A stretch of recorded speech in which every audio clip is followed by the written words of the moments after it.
The coffee cup trembled against the saucer as Maya Rodriguez set it down, her weathered hands betraying the storm brewing in her chest.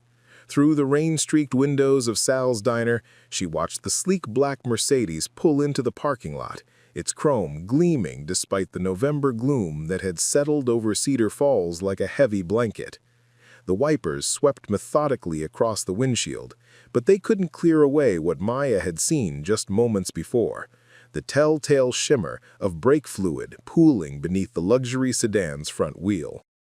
Preparing and narrating this type of story took us long efforts and hard work. So if you are enjoying the story, please consider subscribing to our channel. The bell above the door chimed its familiar tune, a sound that had greeted thousands of customers over the past 15 years. But tonight it seemed to echo with an urgency that made Maya's pulse quicken. The man who entered carried himself with the practiced confidence of someone accustomed to boardrooms and first-class lounges. His charcoal suit remained immaculate despite the downpour, his silver hair perfectly styled, his Italian leather shoes clicking against the checkered linoleum with the rhythm of someone who had never doubted his place in the world. "Evening," he said, his voice carrying the cultured accent of old money and Ivy League educations.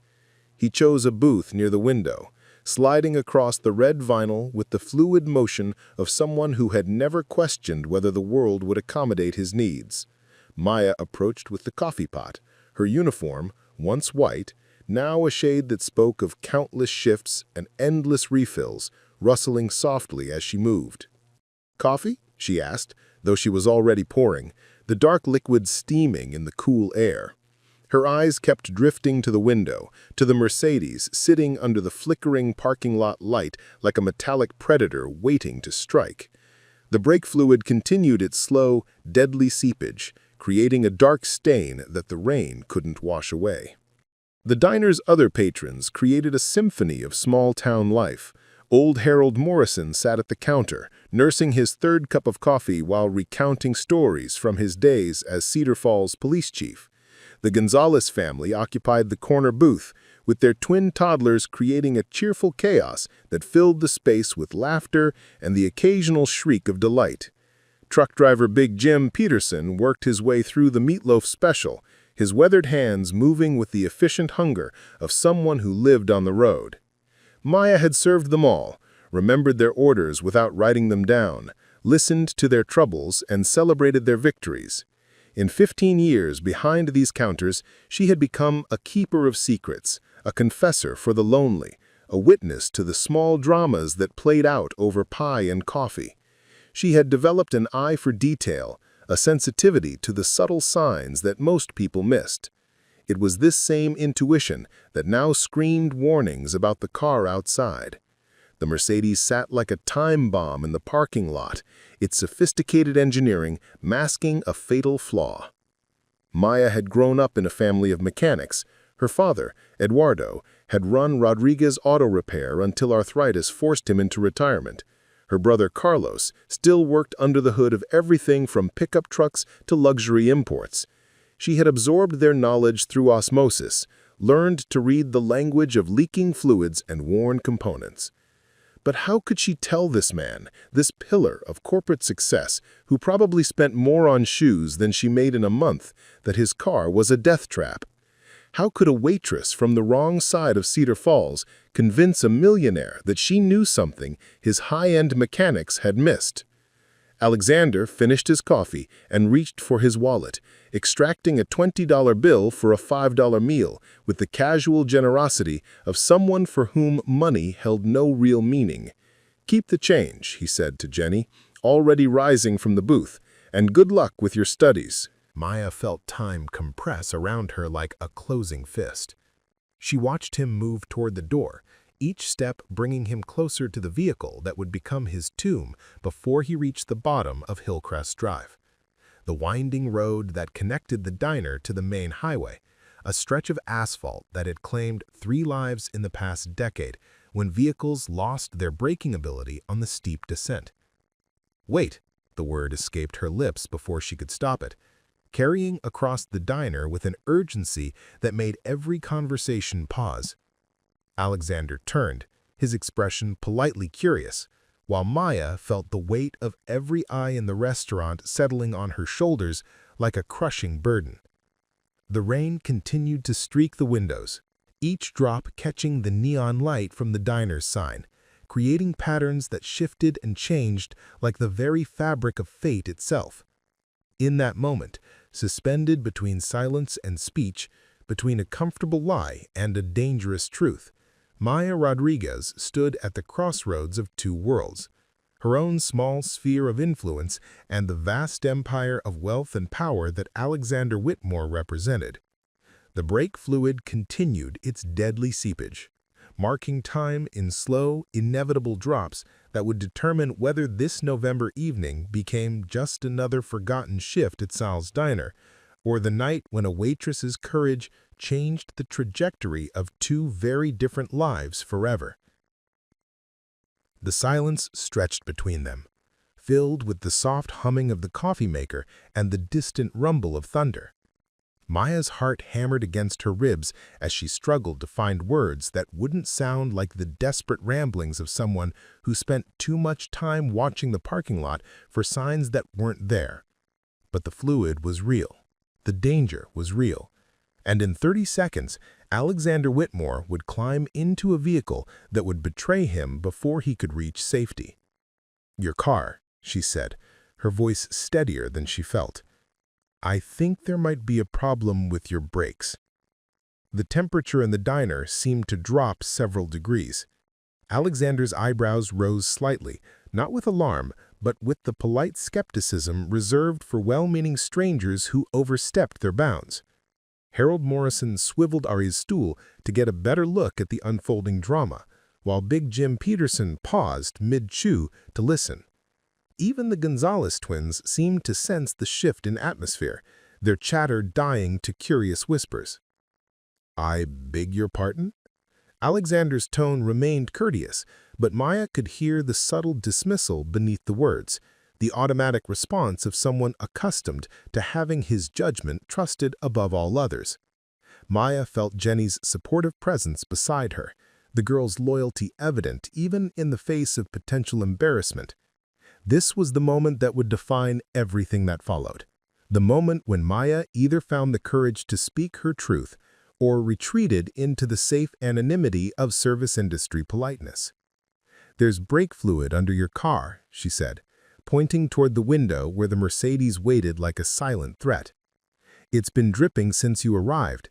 That road down to the highway, Hillcrest Drive, it's steep and winding. If your brakes fail—" She didn't need to finish the sentence. Everyone in Cedar Falls knew about Hillcrest Drive, knew about the crosses that marked the spots where vehicles had left the road and plunged into the rocky ravine below. The most recent had been just 6 months ago, a young father whose pickup truck's brakes had given out during a summer thunderstorm, leaving behind a widow and 2 children who still came to the diner every Sunday after church. Alexander moved toward the window, his expensive shoes clicking against the floor with a rhythm that seemed to echo Maya's heartbeat. He peered through the rain-streaked glass, his expression shifting from polite skepticism to focused concentration. The parking lot light illuminated the growing puddle under his car with stark clarity, the dark stain impossible to deny or dismiss. For a moment, the only sound was the rain against the windows and the steady drip of coffee from the old pot that always needed replacing. Maya watched Alexander's face transform as the reality of her warning settled over him like a cold dawn. His hand moved instinctively to his phone, then stopped, as if he suddenly realized that all his wealth and connections couldn't retroactively fix a mechanical failure that had already begun its deadly work. "How did you—" he began, then trailed off, his gaze moving from the car to Maya's weathered face, seeing her perhaps for the first time since he'd entered the diner, not as a uniform or a function, but as a person whose knowledge had just potentially saved his life. "My family's in auto repair," Maya said simply. "Been around cars my whole life. That kind of leak, on a night like this, with that road ahead of you."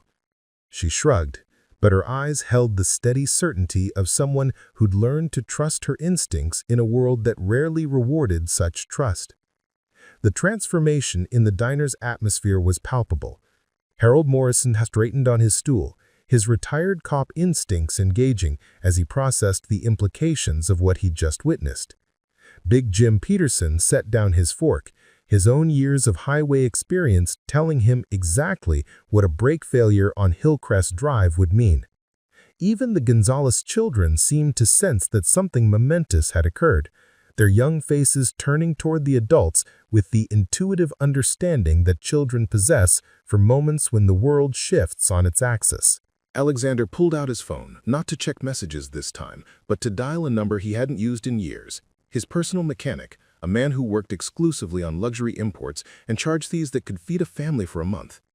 The call went straight to voicemail, as most calls did after business hours in a world where emergencies were expected to wait for convenient timing. "This is Alexander Whitmore," he said into the phone, his voice carrying an edge of urgency that Maya had never heard from him before. "I need an emergency tow truck at Sal's Diner on Route 41. My brakes are leaking fluid and I cannot drive the vehicle. Please call me back immediately." He ended the call and stood for a moment in the center of the diner, a man accustomed to controlling every variable, suddenly confronted with his own mortality and the random kindness of a stranger who owed him nothing. The expensive suit and perfectly styled hair couldn't protect him from the reality that he was stranded, dependent on the help of people he had never truly seen before tonight. Maya Rodriguez had never planned to spend 15 years of her life refilling coffee cups and memorizing the dinner preferences of Cedar Falls' regular customers. At 22, fresh from community college with a degree in business administration and dreams that stretched far beyond the city limits, she had taken the job at Sal's Diner as a temporary solution, something to pay the bills while she applied for positions at banks and corporations, something to bridge the gap between her education and her ambitions. That was before her father's arthritis became too severe for him to continue working, before the medical bills began arriving with the regularity of seasonal weather, before she realized that Rodriguez Auto Repair, the business her father had built from nothing over 30 years, would close forever if someone didn't step up to handle the administrative side while Carlos managed the mechanical work. The corporate job applications had gradually stopped, replaced by double shifts and weekend work that allowed her to help keep her family's legacy alive. The morning routine never varied. Maya arrived at Sal's at 5:30 a.m., an hour before the official opening, to start the first pot of coffee and prep the grill for Lou Hernandez, the cook who'd been flipping eggs and grilling bacon since before Maya was born. The diner existed in that liminal space between night and day, serving the last of the late-shift workers heading home and the first of the early birds starting their daily routines. Maya had learned to read the rhythms of both worlds, to distinguish between the quiet exhaustion of someone ending a difficult day and the anxious energy of someone beginning a challenging one. Her apartment, a small two-bedroom unit above Peterson's hardware store, reflected the careful economy of someone who understood the difference between wanting and needing. The furniture was second-hand but well-maintained, cleaned and polished with the same attention she brought to the diner's tables. Books lined makeshift shelves constructed from boards and cinder blocks, business texts from her college years mixed with novels borrowed from the Cedar Falls Public Library, biographies of successful entrepreneurs alongside mysteries and romances that provided escape from the relentless predictability of service work. The contradictions in her life created a constant tension that she carried like a low-grade fever. In the morning, she might discuss quarterly profit margins with her brother Carlos as they reviewed the auto shop's books. By afternoon, she was explaining the difference between regular and decaf to tourists passing through town on their way to more interesting destinations. Her hands, soft enough to handle delicate china without leaving fingerprints, were also strong enough to lift cases of supplies and change flat tires in the diner's parking lot when customers found themselves stranded. The dreams hadn't died exactly, but they had evolved into something more complex and painful than simple ambition. Maya still read business magazines during her breaks, still followed the stock market with the dedication of someone who understood that knowledge was the only currency that couldn't be taken away by circumstance, but she also understood that her current life wasn't a detour from her real path. It was her real path, shaped by choices that felt inevitable as she was making them. Jenny Nakamura represented everything Maya had once been. Brilliant, optimistic, convinced that hard work and good grades were enough to overcome any obstacle. At 17, Jenny moved through the diner with the efficiency of someone who had never doubted her ability to shape her own destiny. She memorized orders effortlessly, calculated tips in her head, and treated every customer interaction as an opportunity to practice the interpersonal skills she would need in her future career as an engineer. Maya found herself both inspired and heartbroken by Jenny's unwavering confidence. The girl reminded her of her own younger self, the version of Maya who had graduated second in her high school class, who had received acceptance letters from universities she couldn't afford to attend, who had believed that intelligence and determination were sufficient to overcome the accidents of birth and economics that shaped most lives in towns like Cedar Falls. "You could still do it, you know," Jenny had said one evening as they closed the diner together, her voice carrying the certainty of someone who had never learned that life rarely followed the neat progressions outlined in career guidance pamphlets. "Go back to school, I mean. They have night programs, online degrees. You're smart enough to do anything."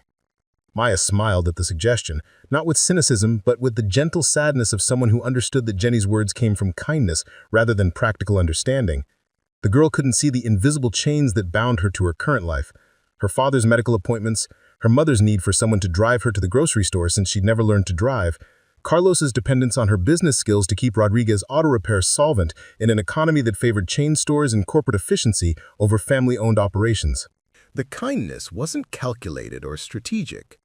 Maya had learned early that small gestures could have enormous impact in the lives of people who rarely experience generosity from strangers. When Harold Morrison's wife had died the previous winter, Maya had quietly arranged for meals to be delivered to his house for 2 weeks, despite the fact that he had never been anything more than a regular customer who left modest tips and occasionally complained about the coffee being too strong. When the Gonzalez family had fallen behind on their rent after Miguel lost his construction job, Maya had accidentally overcharged several wealthy customers and used the difference to create an anonymous fund that helped them avoid eviction.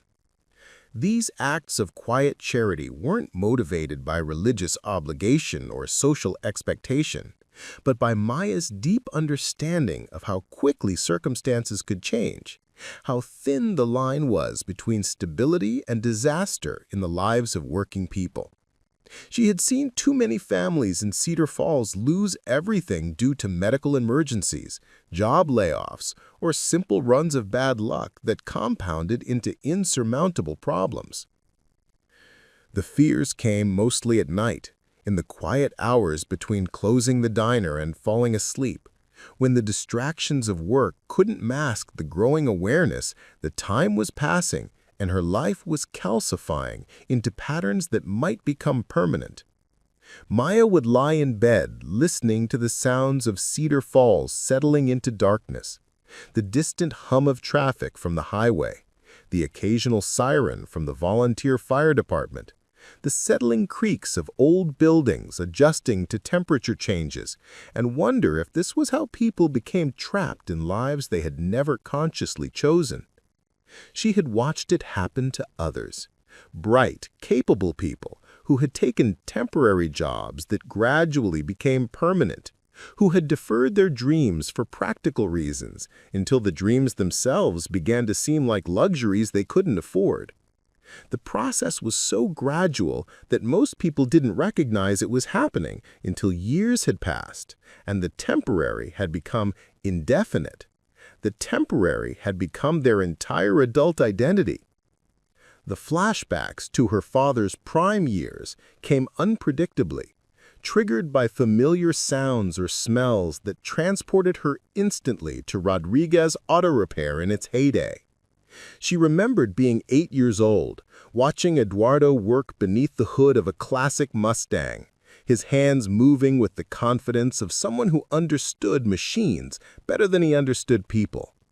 He had tried to teach her and Carlos the business from childhood, not because he expected them to follow in his footsteps, but because he believed that understanding how things worked was essential to navigating a world that often seemed designed to exploit ignorance.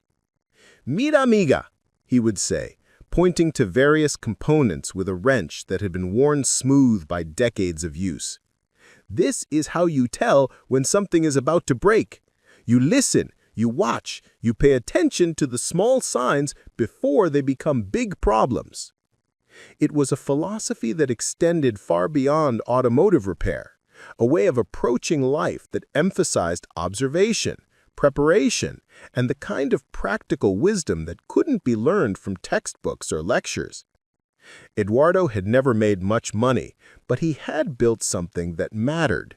A business that served his community, that helped families keep their vehicles running when they couldn't afford to replace them, that provided employment for neighbors and friends who might otherwise have been forced to leave Cedar Falls in search of work.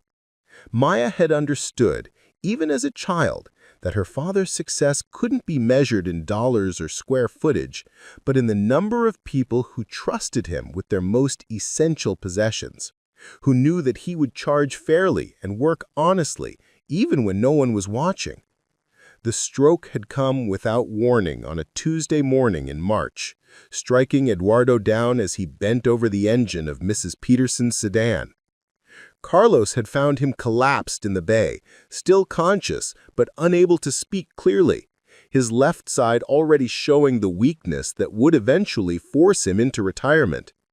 The diagnosis had been devastating not just medically, but economically, the kind of long-term disability that would require ongoing care, physical therapy, medications that insurance covered only partially.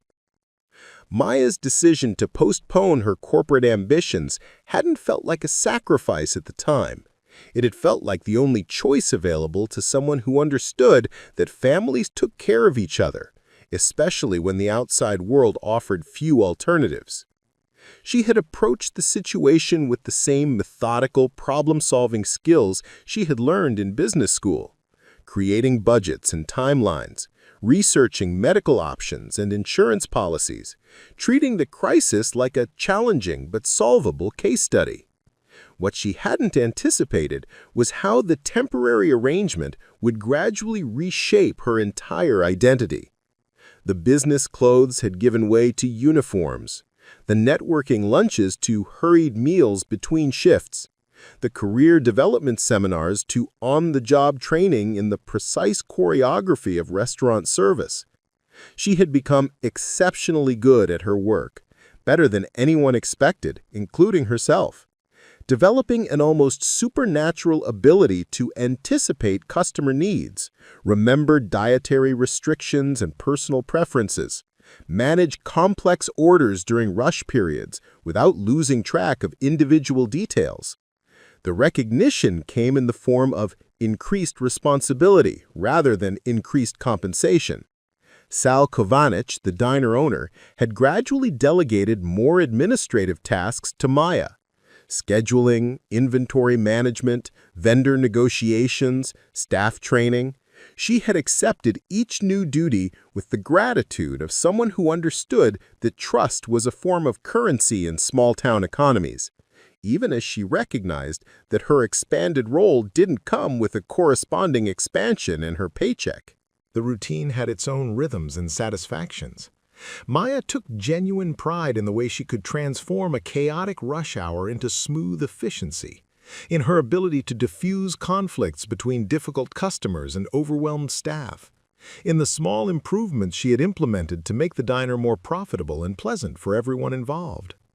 She had discovered talents she never knew she possessed, a gift for reading people's moods and motivations, an instinct for the kind of hospitality that made strangers feel welcome without being intrusive, a capacity for leadership that emerged naturally from her willingness to solve problems rather than complain about them.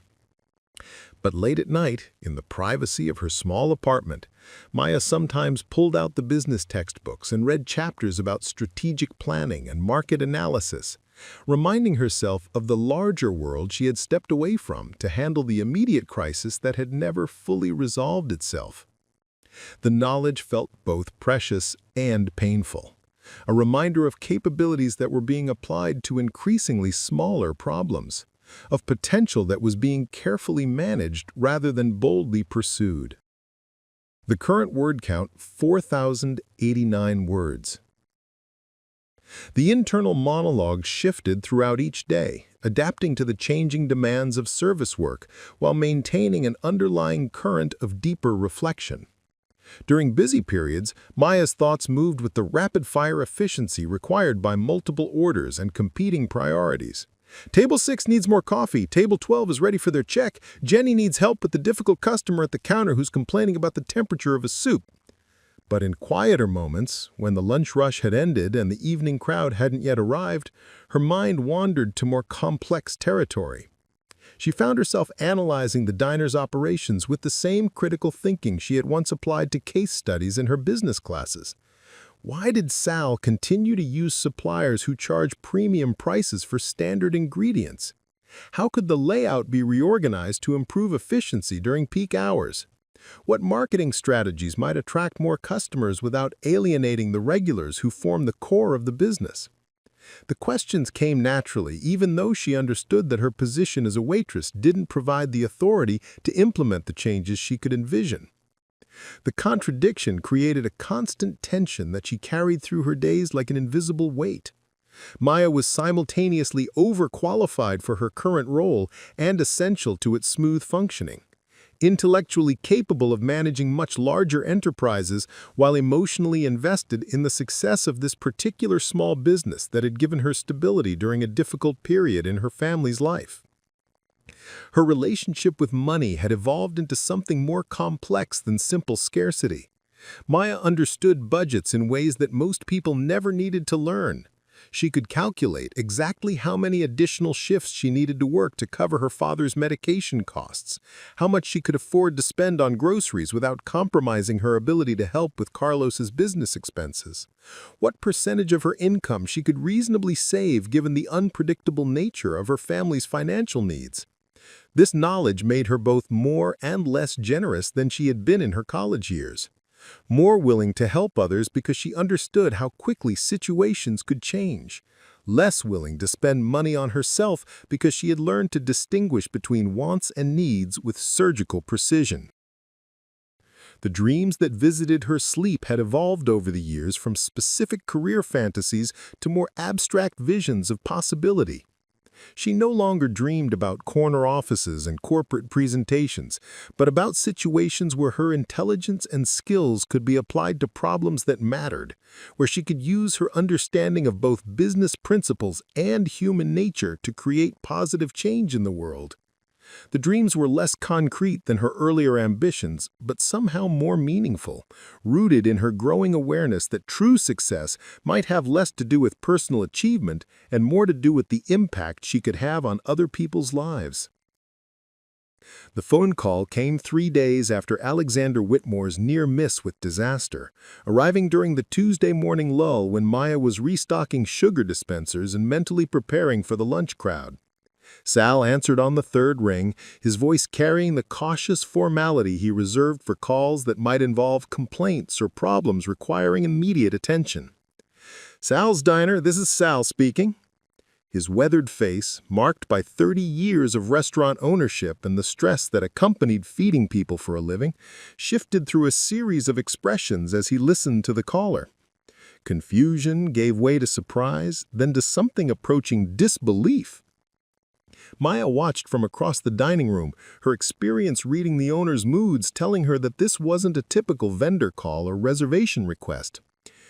"Yes, she's here," Sal said finally, his eyes finding Maya's across the checkered linoleum. "May I ask what this is regarding?" Another pause, longer this time, during which Sal's eyebrows climbed steadily toward his receding hairline. "I see. Well, yes, of course. Maya, you have a call?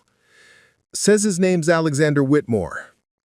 The sugar dispenser slipped from Maya's hands, landing on the counter with a sharp crack that sent granules scattering across the surface like tiny stars. Several of the regular customers looked up from their coffee and newspapers, their attention drawn by the unusual break in the restaurant's familiar rhythms.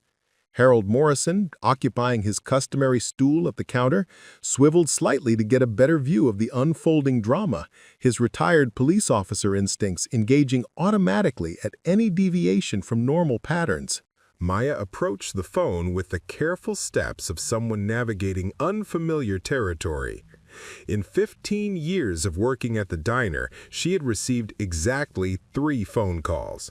2 from Carlos about emergency repairs at the auto shop, and 1 from the hospital when her father had suffered a minor heart episode that turned out to be acid reflux.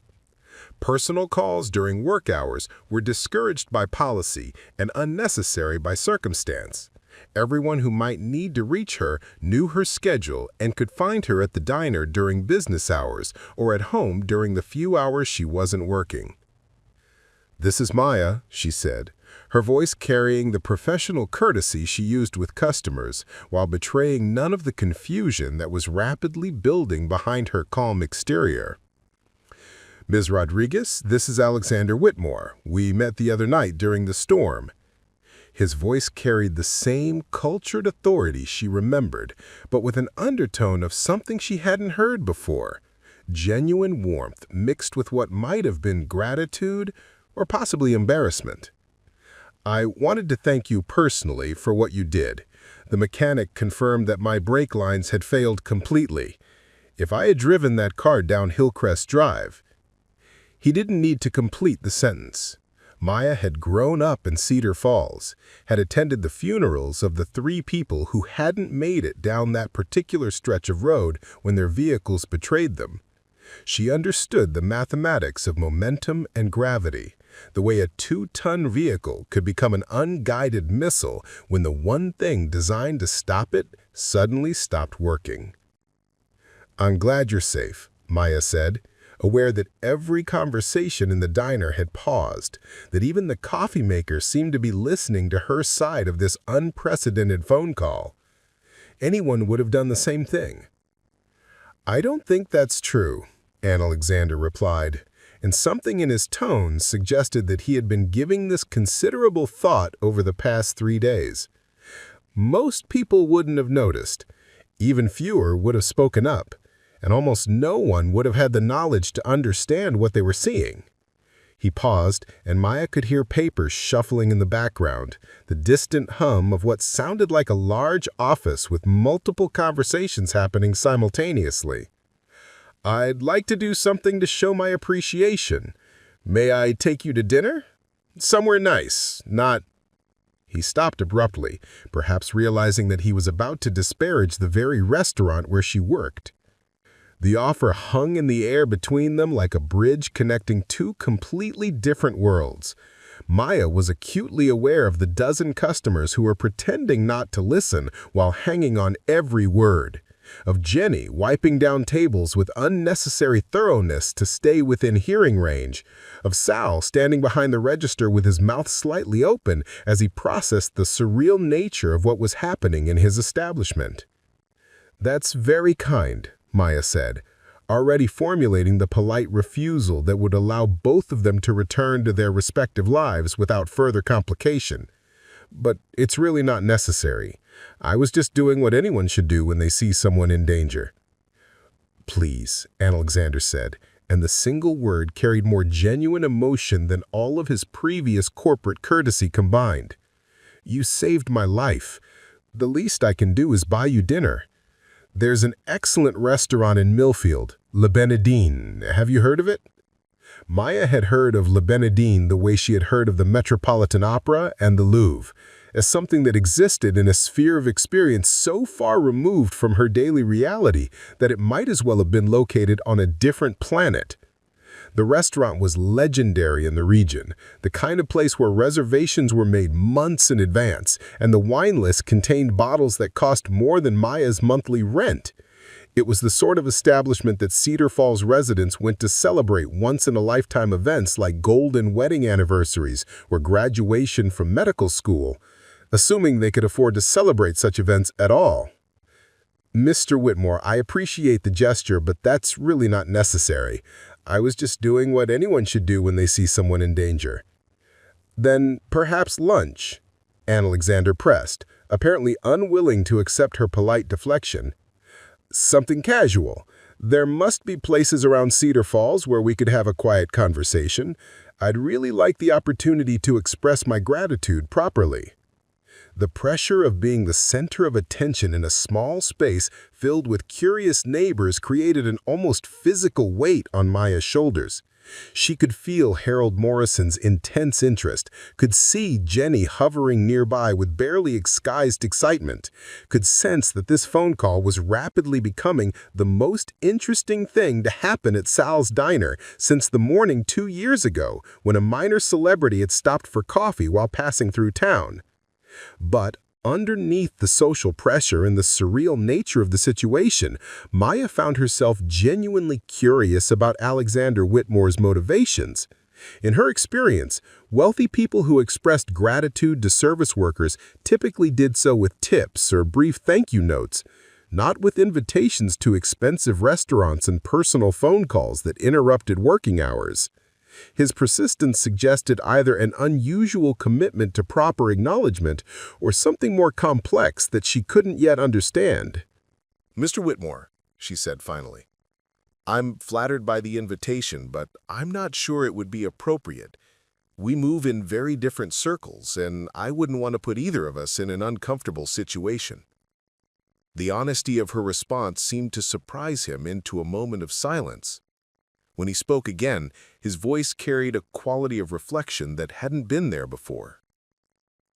"Miss Rodriguez, may I be completely frank with you?" "Of course."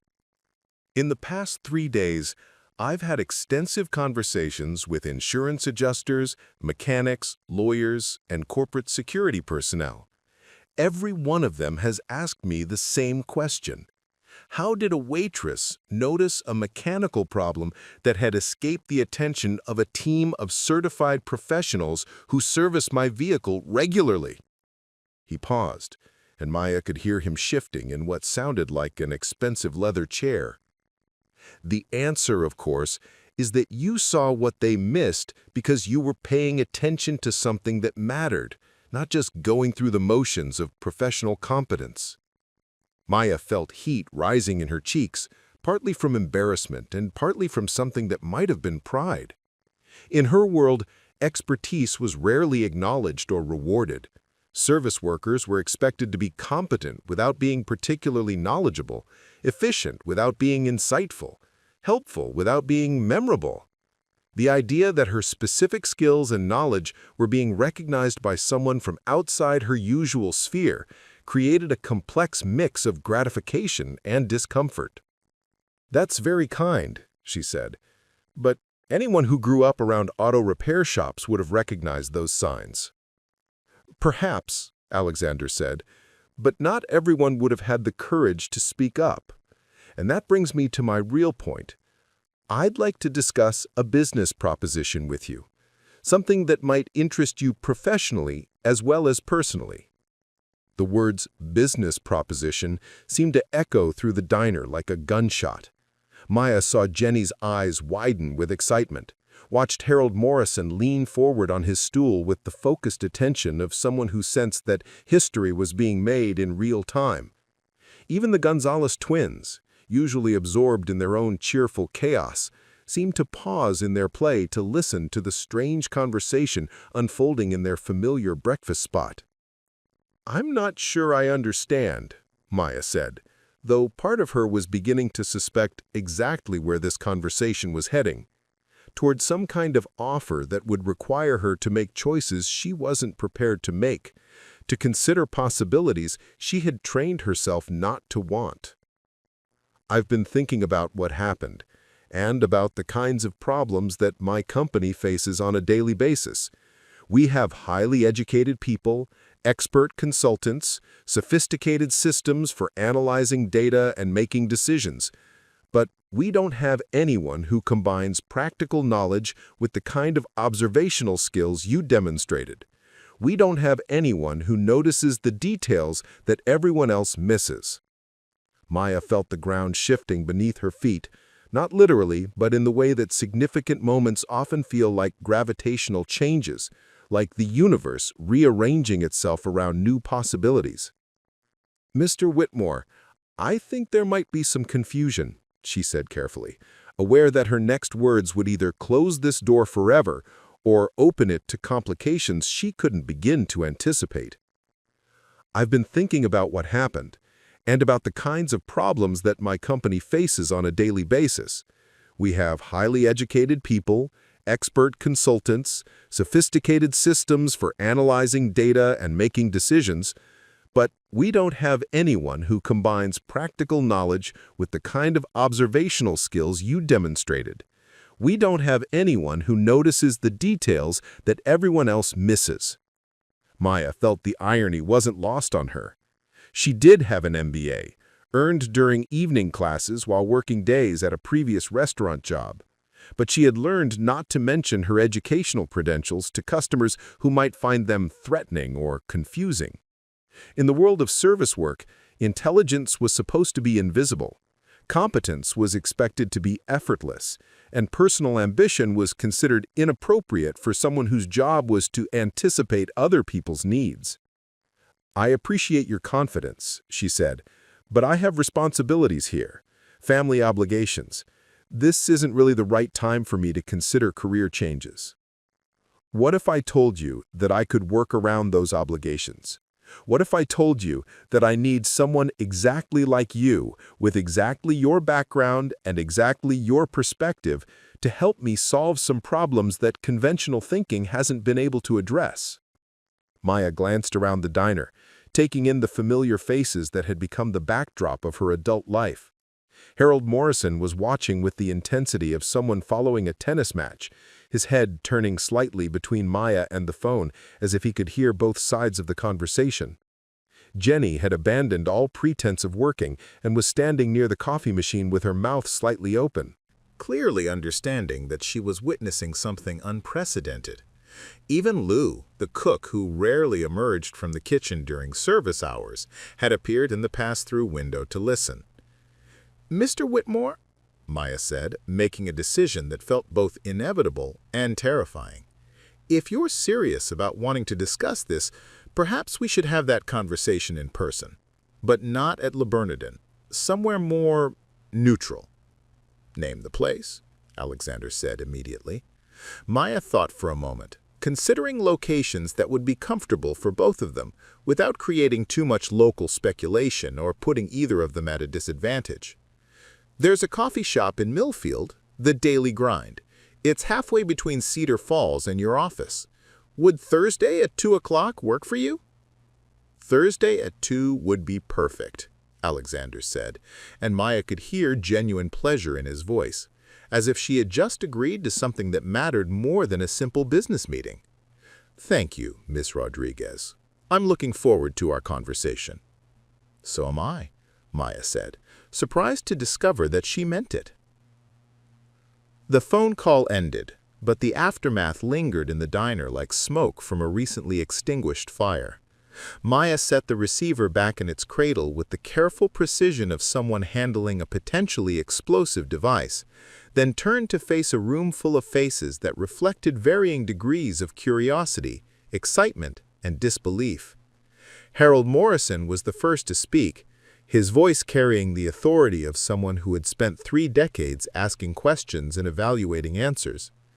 "Maya, honey, do you have any idea what just happened?" "I'm not entirely sure," Maya admitted, moving behind the counter to continue restocking sugar dispensers as if normal activities could somehow restore the normal order of things. "He wants to discuss some kind of business opportunity?" "Business opportunity," Jenny repeated, her voice filled with the kind of wonder typically reserved for fairy tale endings and lottery winners. "Maya, do you realize who that was? Alexander Whitmore owns half the commercial real estate in 3 states. His company employs thousands of people. If he's offering you a job?" "He hasn't offered me anything yet," Maya said quickly, though she could feel her heart rate increasing as the implications of the conversation began to settle in her consciousness. "It's just a meeting, probably just his way of saying thank you for what happened the other night." "People like Alexander Whitmore don't say thank you with job interviews," Harold observed with the dry wisdom of someone who had spent years watching human behavior from behind a police badge. "When was the last time you heard of a millionaire CEO personally calling a waitress to discuss business propositions?" The question hung in the air without an answer, because they all knew that the answer was never. In the small-town universe of Cedar Falls, wealthy people and working people occupied separate orbits that occasionally intersected at moments of service or charity, but never at moments of genuine business partnership.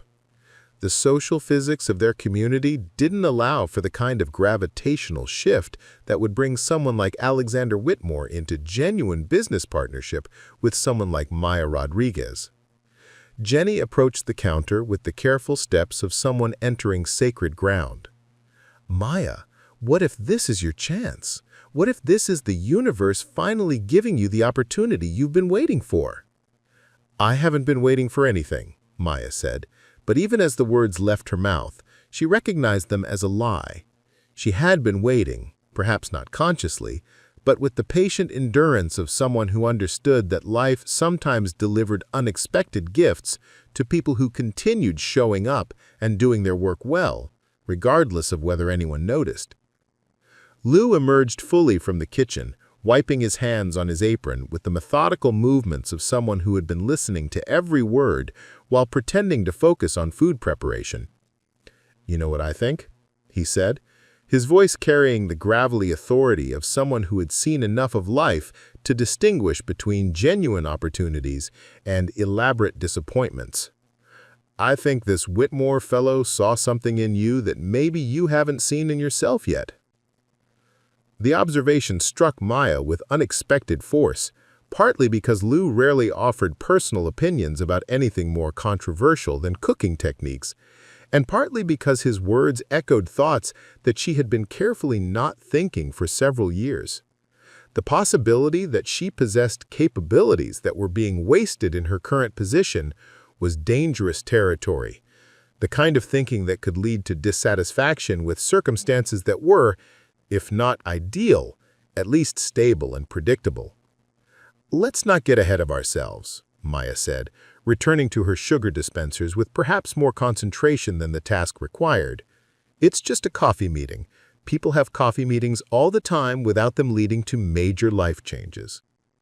But even as she spoke, Maya could feel something shifting inside her chest, a subtle excitement mixed with terror, the kind of emotional cocktail that accompanied moments when carefully constructed life plans suddenly revealed themselves to be more flexible than they had seemed.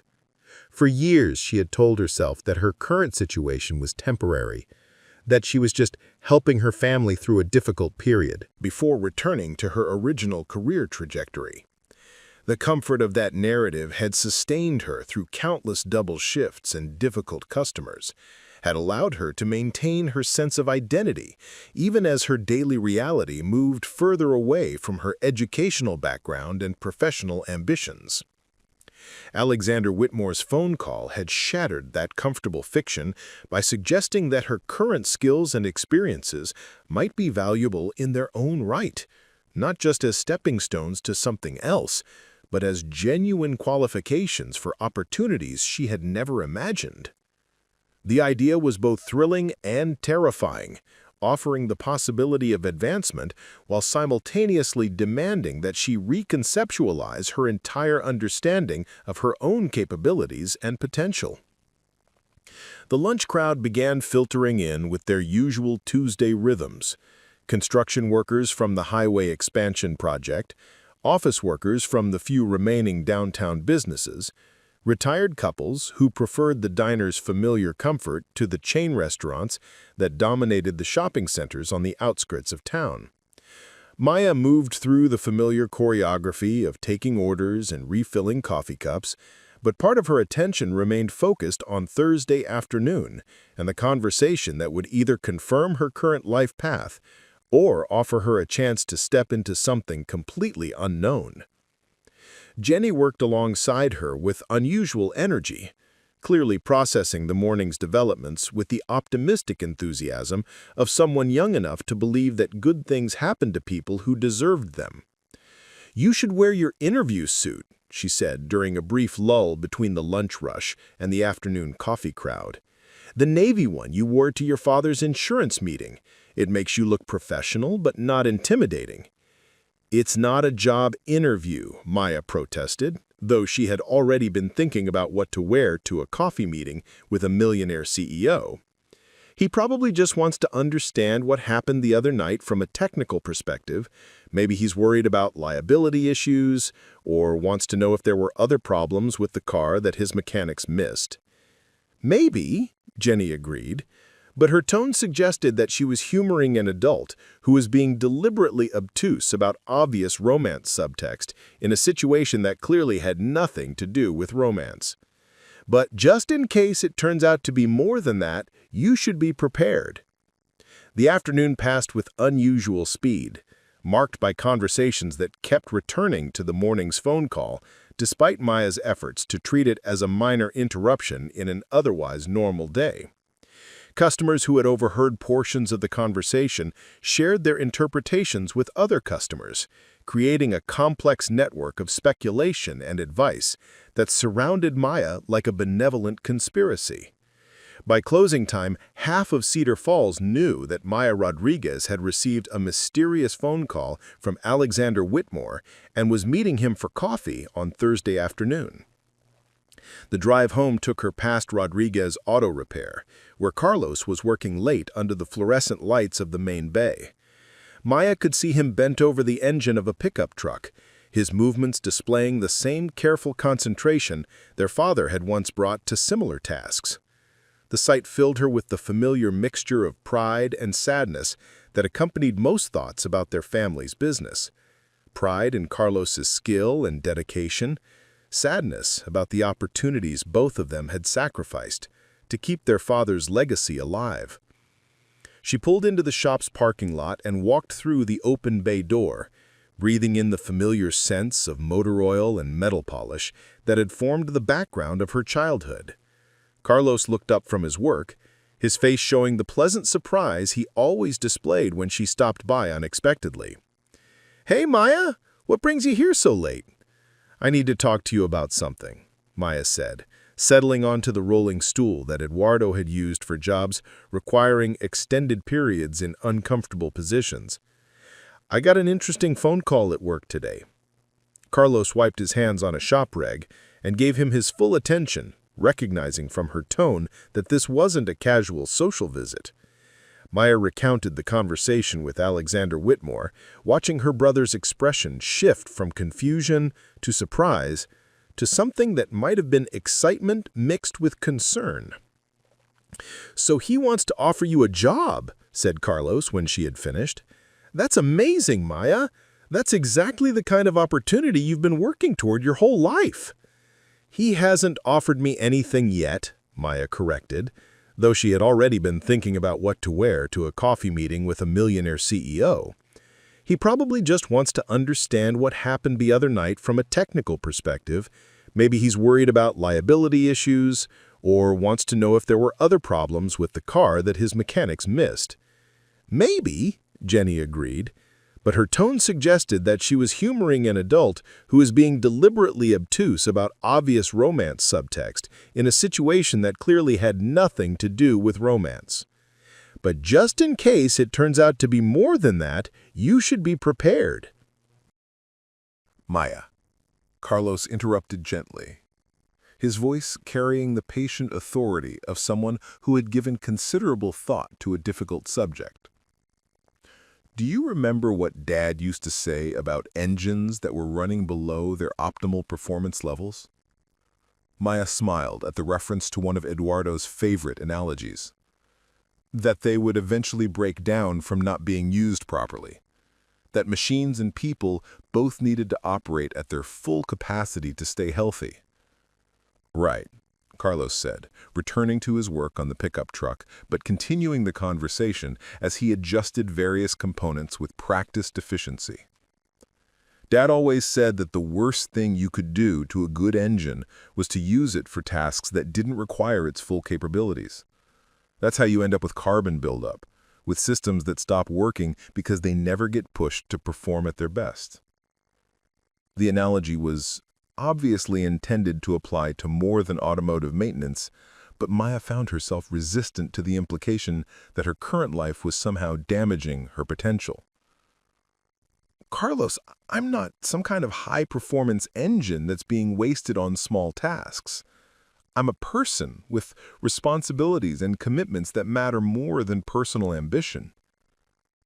"I'm not saying your work doesn't matter," Carlos replied, his tone remaining patient despite her defensive response.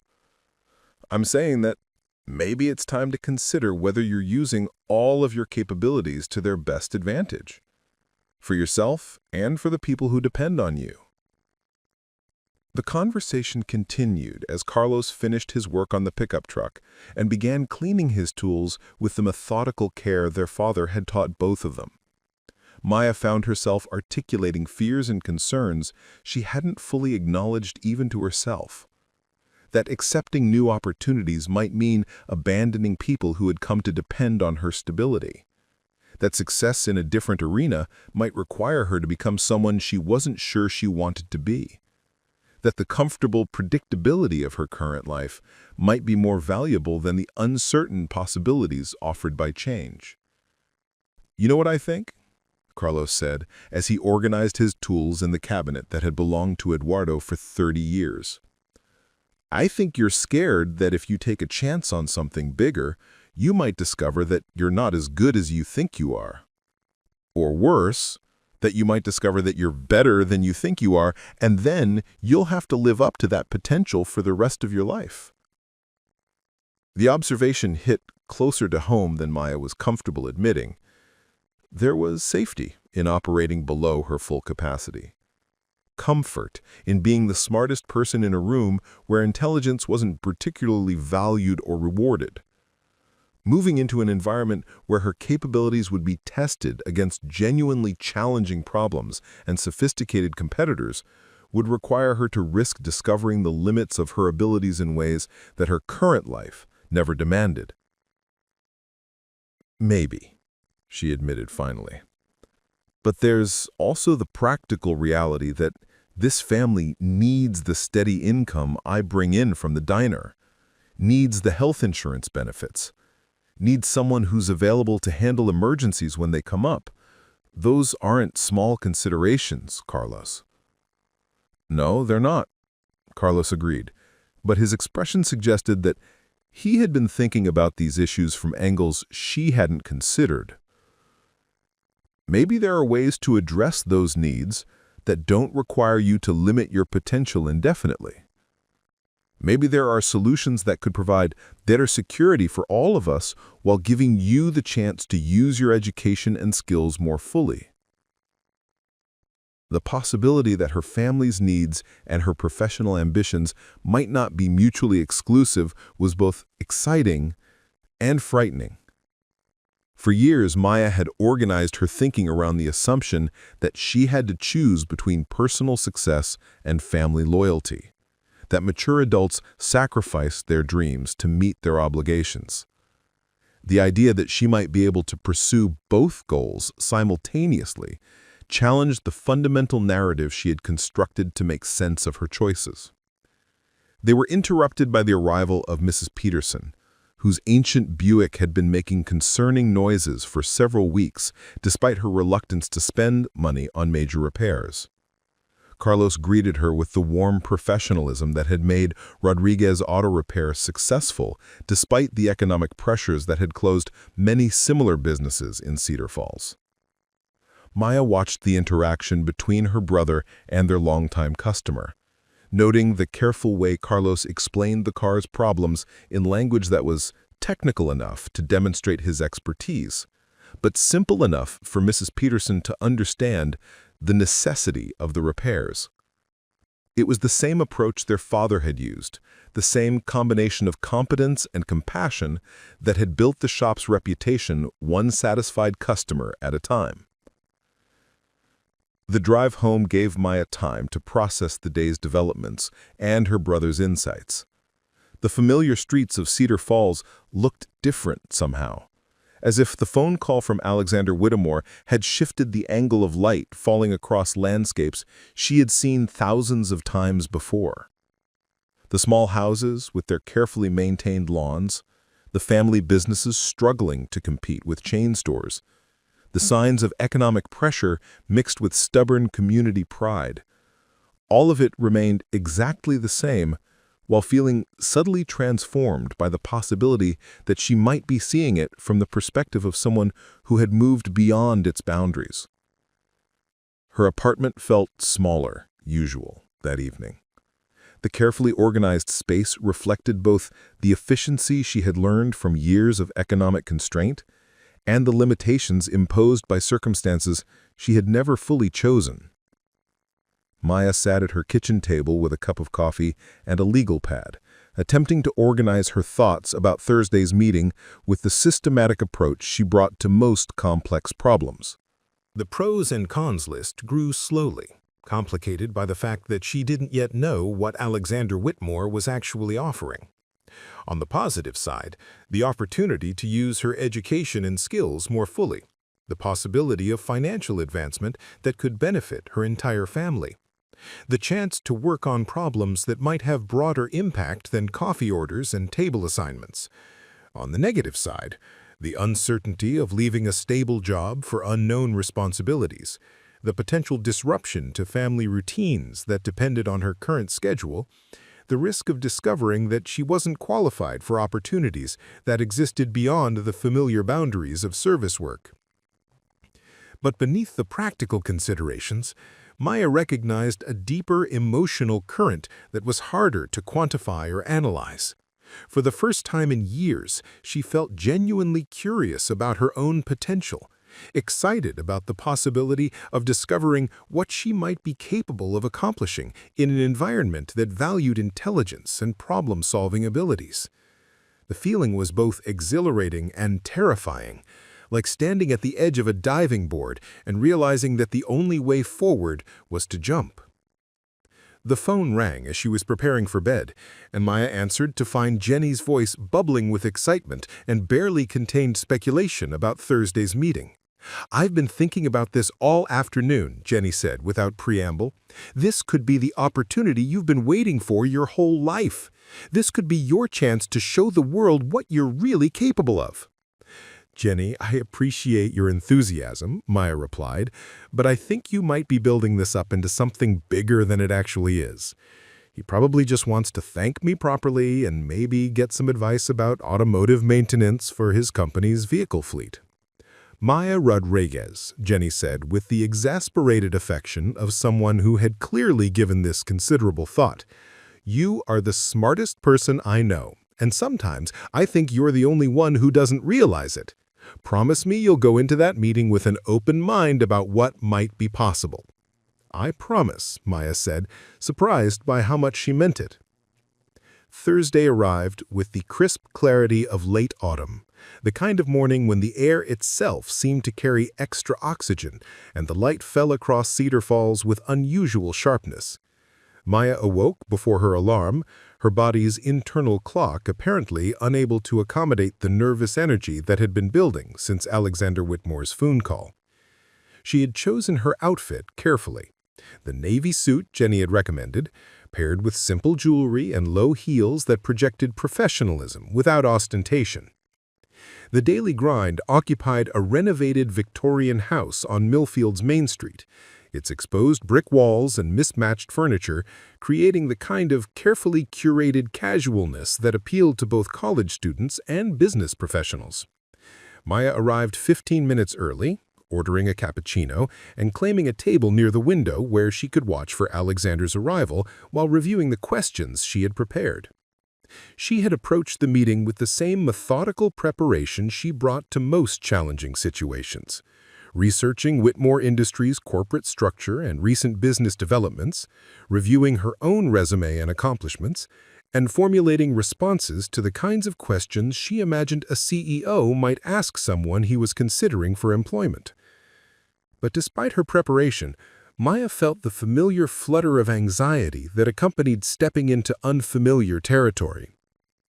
Alexander arrived precisely at 2 o'clock, scanning the coffee shop with the quick efficiency of someone accustomed to evaluating environments and locating important details. He looked different than he had in the diner, less formal but somehow more imposing, dressed in khakis and a cashmere sweater that probably cost more than Maya's monthly car payment. "Ms. Rodriguez," he said, extending his hand as he approached her table, "thank you for agreeing to meet with me. I hope you haven't been waiting long." "Not at all," Maya replied, noting that his handshake was firm but not aggressive, the grip of someone who understood that physical gestures carried social significance. Please, call me Alexander, and may I call you Maya? At her nod, he continued, I have to say, this place is charming. I don't think I've been in an independent coffee shop in years. My assistant usually handles that sort of thing. The comment offered Maya her first insight into the vast gulf between their daily experiences. Alexander lived in a world where other people managed the small details of life, where coffee appeared without requiring personal interaction with baristas, where the environment was controlled and predictable rather than subject to the random variations that characterized most people's daily routines. It's one of my favorite places, Maya said, as Alexander returned from the counter with what appeared to be a plain black coffee. The owner is a former English professor who decided to pursue her real passion after she retired from teaching. She bakes all the pastries herself and knows most of her customers by name. That's exactly the kind of thing I'm talking about, Alexander said, settling into the chair across from her with the careful attention of someone who rarely sat in furniture that hadn't been selected by professional designers. The kind of detail that most people in my position never notice because we're too removed from the actual operations to see how things really work. Maya waited for him to elaborate, sensing that he had prepared his own approach to this conversation with the same care she had brought to her preparation. Alexander took a sip of his coffee, made a small expression of pleasant surprise at its quality, then leaned forward slightly with the focused attention of someone transitioning into serious business discussion. Maya, I want to start by being completely honest about why I asked you to meet with me, he said, his tone carrying the authority of someone accustomed to making important announcements. What happened the other night at the diner wasn't just a lucky observation. It was a demonstration of exactly the kind of thinking that my company has been missing. Maya felt her pulse quicken but kept her expression neutral, waiting for him to explain what he meant by the kind of thinking his company needed. Let me give you some context, Alexander continued, pulling out a leather portfolio and extracting several sheets of paper. Whitmore Industries has been experiencing a series of problems over the past 2 years. Nothing catastrophic, but a pattern of inefficiencies and oversights that our traditional management approaches haven't been able to address effectively. He handed her a summary sheet that outlined various operational challenges, supply chain disruptions that hadn't been anticipated by their logistics software, employee safety issues that had escaped the attention of their professional safety consultants, customer service problems that their market research hadn't identified. Maya scanned the list with growing recognition, seeing patterns that were invisible to people who understood businesses only through spreadsheets and corporate reports. Each of these problems was preventable, Alexander said, watching her face as she reviewed the information. Each one could have been identified and addressed before it became expensive to fix. But our people, highly educated, well-compensated professionals, consistently missed the early warning signs that should have been obvious to anyone who understood how things actually work at ground level. These are classic management blind spots, Maya said, the business school part of her brain engaging automatically as she processed the information. Your people are probably too far removed from day-to-day operations to see what's happening in real time. They're managing data rather than managing processes. Exactly, Alexander said, and Maya could hear genuine excitement in his voice. That's exactly the kind of insight I'm talking about. Most of our consultants would have spent 6 months and charged us hundreds of thousands of dollars to reach that same conclusion. Maya set down the summary sheet, beginning to understand where this conversation was heading, but not yet willing to believe that Alexander was actually suggesting what he seemed to be suggesting. So you're looking for someone who can bridge the gap between corporate strategy and operational reality? I'm looking for someone who can see what everyone else misses, Alexander said simply. Someone who understands both the theoretical frameworks that guide business decisions and the practical realities that determine whether those decisions actually work. Someone who notices brake fluid in parking lots. The reference to their first meeting brought Maya back to the fundamental strangeness of their entire interaction. 3 weeks ago, she had been a waitress whose most complex professional challenge involved managing the evening rush hour at a small-town diner. Now she was sitting across from a millionaire CEO who was describing her observational skills as if they were sophisticated business capabilities. Alexander, Maya said carefully, testing the use of his first name and finding that it felt less strange than she had expected. I appreciate your confidence in my abilities, but I think you might be overestimating what I'm qualified to handle. I have some business education, but most of my experience is in restaurant service. That's a very different environment from corporate management. Is it? Alexander asked, his tone suggesting that he had given this question considerable thought. Let me ask you something. How many variables do you track simultaneously during a busy dinner rush? Maya blinked at the unexpected question. I'm not sure I understand what you mean. When you're working at the diner during peak hours, how many different things are you keeping track of at the same time? Orders, customer preferences, table turnover rates, kitchen timing, staff coordination, inventory levels, customer satisfaction. How many different data streams are you processing and responding to in real time? Maya had never thought about her work in those terms, but as she considered Alexander's question, she began to recognize the complexity of what she did automatically during every shift. I suppose dozens of different factors, maybe more. But that's just restaurant work. That's not the same as managing a corporation. Is it? Alexander challenged gently. What you're describing is real-time management of multiple complex systems with competing priorities and constantly changing variables. That's exactly what corporate management involves, except that most executives rely on reports and meetings to understand what's happening instead of direct observation and immediate response. The reframe was both flattering and unsettling. Maya had always thought of her restaurant skills as being fundamentally different from business management, but Alexander was suggesting that the cognitive abilities required for both roles might be more similar than she had realized. It was a perspective that challenged her assumptions about the hierarchy of different types of work and the relative value of different kinds of intelligence. Even if that's true, Maya said, there's still the question of industry knowledge, corporate culture, the specific technical skills that would be required for whatever position you have in mind. All of which can be learned, Alexander replied immediately. What can't be learned is the ability to see patterns that others miss, to notice details that everyone else overlooks, to understand how systems actually function rather than how they're supposed to function according to official documentation. He leaned back in his chair, his expression becoming more reflective. Maya, can I tell you something about the corporate world that might surprise you? Most of the people I work with, people with advanced degrees from prestigious universities, people who command six-figure salaries and manage budgets worth millions of dollars, most of them have never actually worked in the kinds of jobs where you learn to solve problems in real time with limited resources. Maya nodded, beginning to understand a perspective she had never considered. In her world, problem-solving was immediate and practical.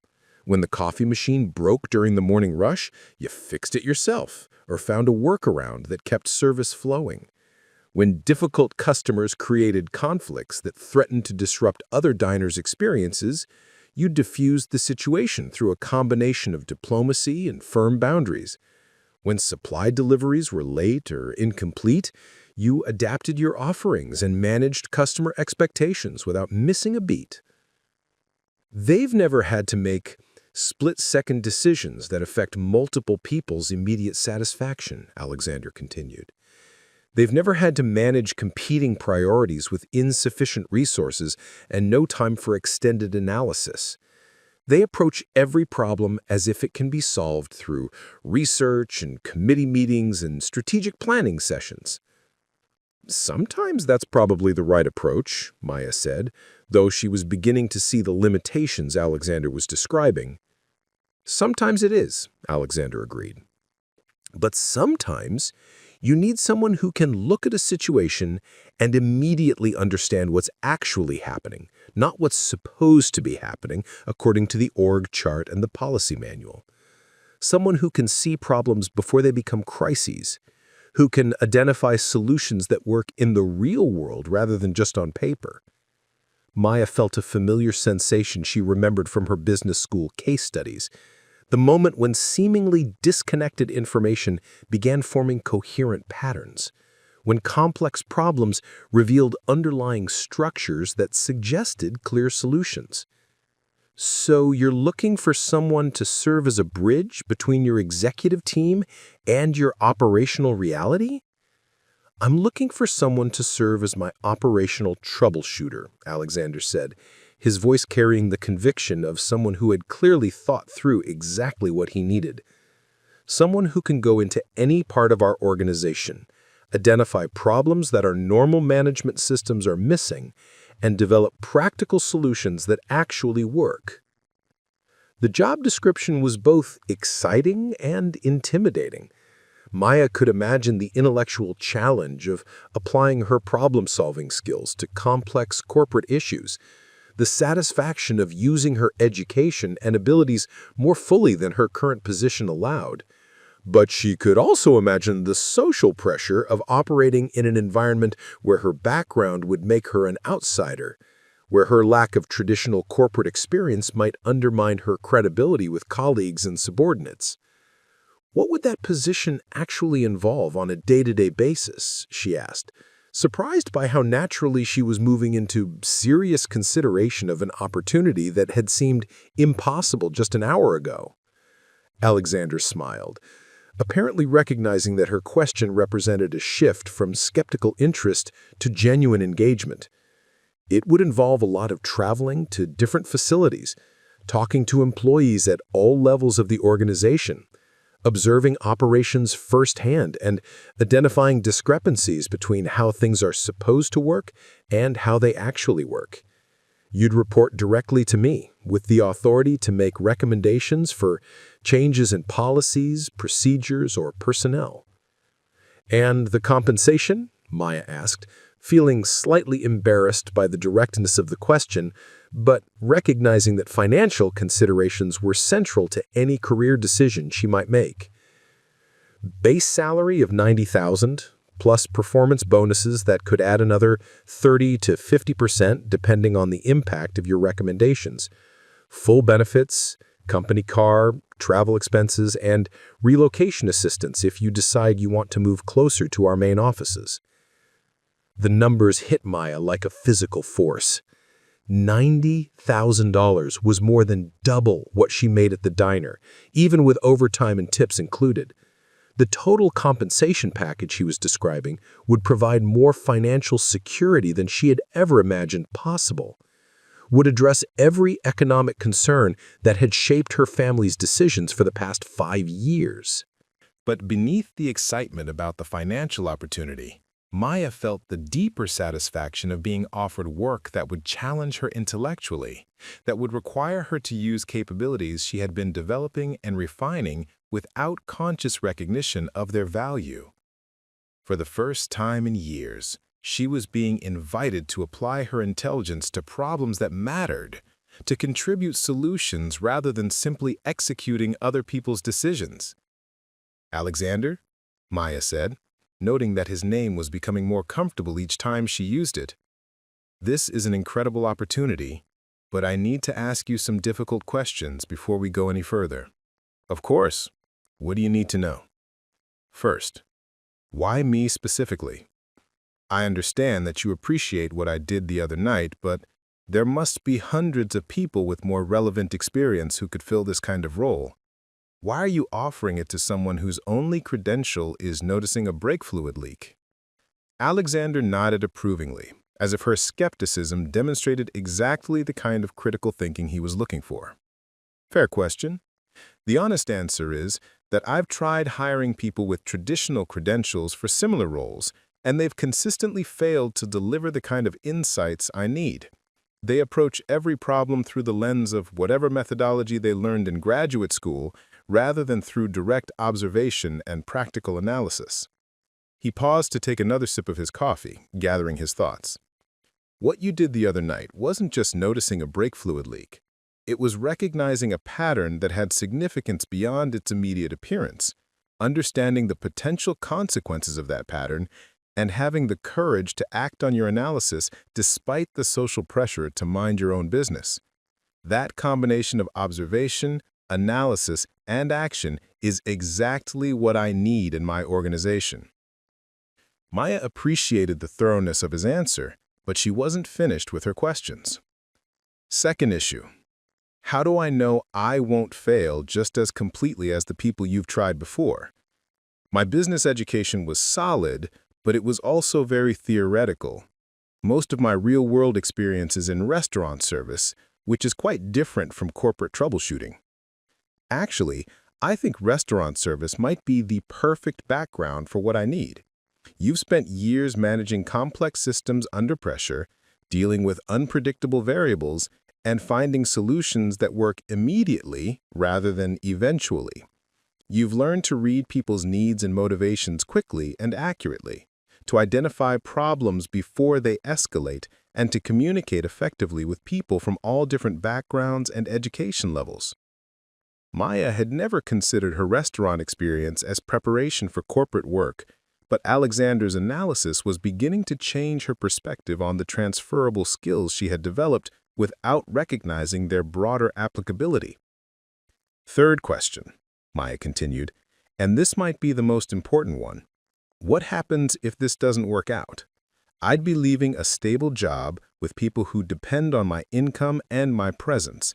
If I take this position and it turns out that I'm not qualified for it, I'd be putting my family's financial security at risk. Alexander's expression became more serious, acknowledging the weight of her concern. That's a fair worry, and I want to address it directly. First, I'm confident enough in my assessment of your capabilities that I'm willing to offer you a guaranteed severance package. If you're terminated for any reason during your first year, you'll receive 6 months full salary plus continuation of benefits. That should give you time to find another position without putting your family at immediate risk. The offer was more generous than Maya had expected, suggesting that Alexander's confidence in her abilities was matched by his willingness to assume financial risk based on that confidence. More importantly, Alexander continued, I don't think this is going to be a situation where you either succeed spectacularly or fail completely. The skills you'd be using are extensions of abilities you've already demonstrated, just applied to different kinds of problems.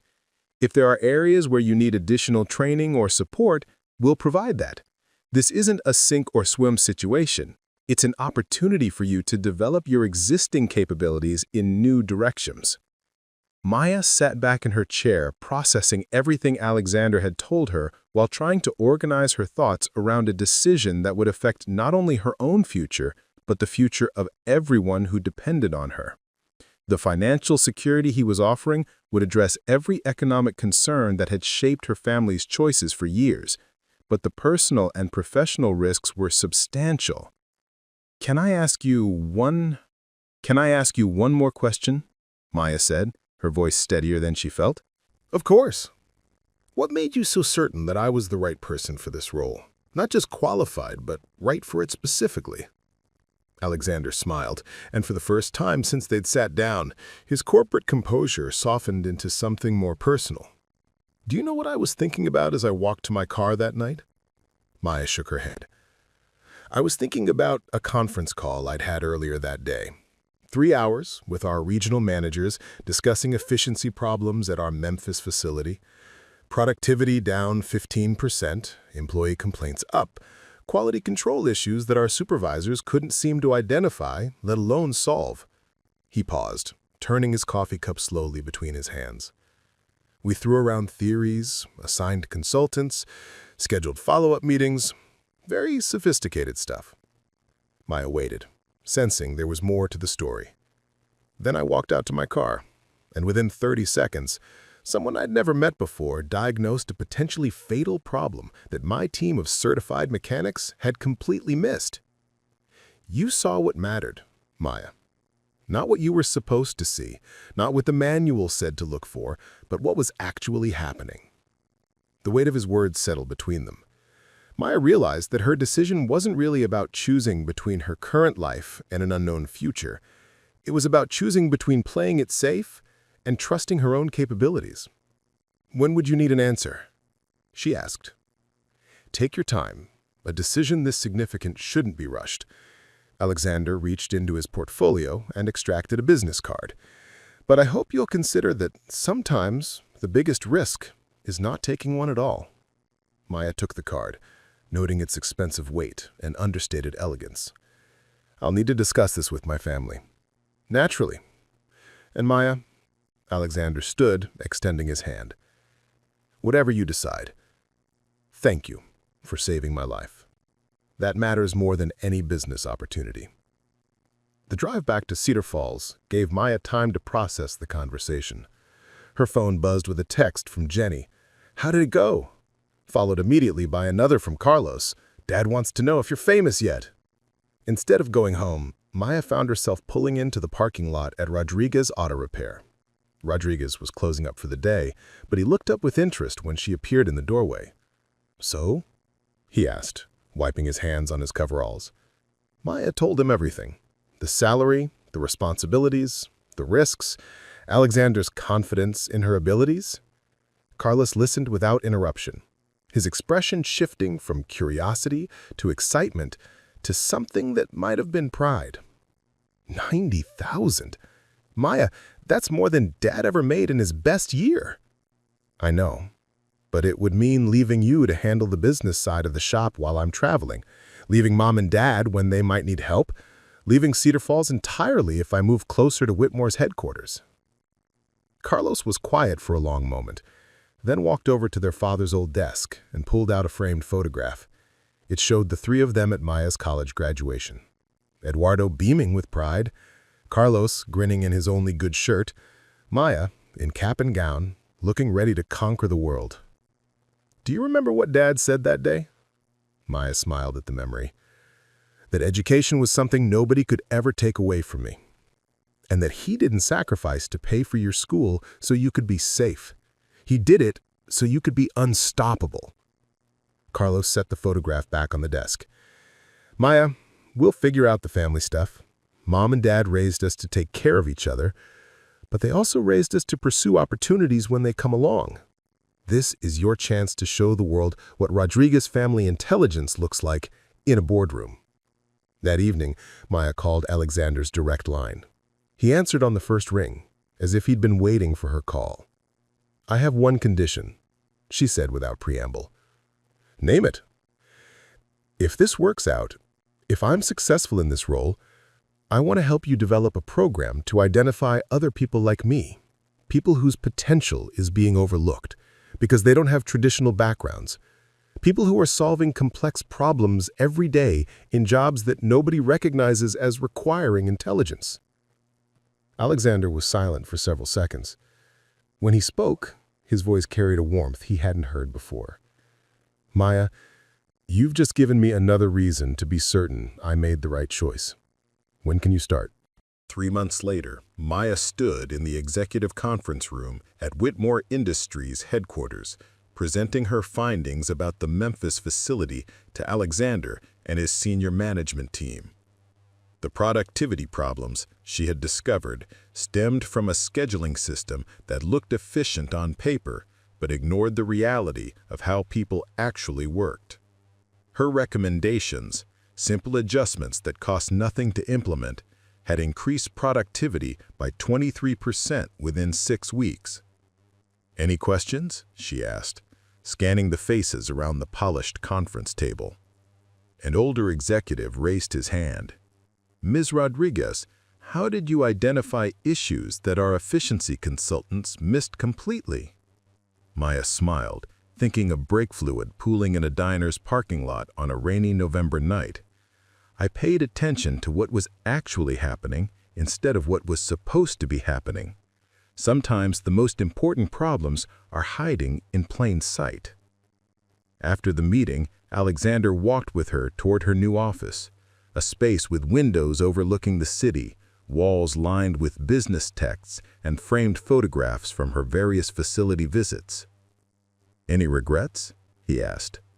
Maya thought about Jenny, now finishing her first semester of engineering school on a scholarship that Maya had quietly arranged. About Carlos successfully managing Rodriguez Auto Repair with the business loan she'd helped him secure. About her parents, whose medical bills were no longer a source of constant worry. "None whatsoever," she said. "Sometimes the best view comes from climbing higher than you thought possible." Outside her window, the city stretched toward horizons she was still learning to navigate. But Maya Rodriguez, former waitress, current corporate troubleshooter, future architect of opportunities for others like herself, was no longer afraid of the heights she might reach. The brake fluid had just been the beginning.